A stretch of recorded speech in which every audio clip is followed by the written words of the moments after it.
আমার জন্য না, আমাদের মায়ের জন্য কেঁদো। দেখেছিস কি বা বয়স ছেলেটার?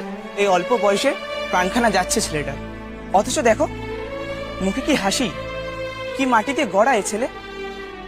দেশের মাটিতে তৈরি আমি, আর এই দেশের মাটিতেই মিশে যাব। ভয় কিসের ভাই? সে একেবারে বাচ্চা ছেলে বাবা। কে আপনি? তোমাকে গীতা পড়ে শোনাবার ভার পড়ছে। আমি একটা মন্ত্র শোনাবো। শোনাও না বাবা। বন্দে মাতারাম, সুজলাং সুফলাং মালায়জ শীতলাং শস্য শ্যামলাং মাতারাম, বন্দে মাতারাম। কি ধাতু দিয়ে গড়েছ ঠাকুর? এ ছেলে তো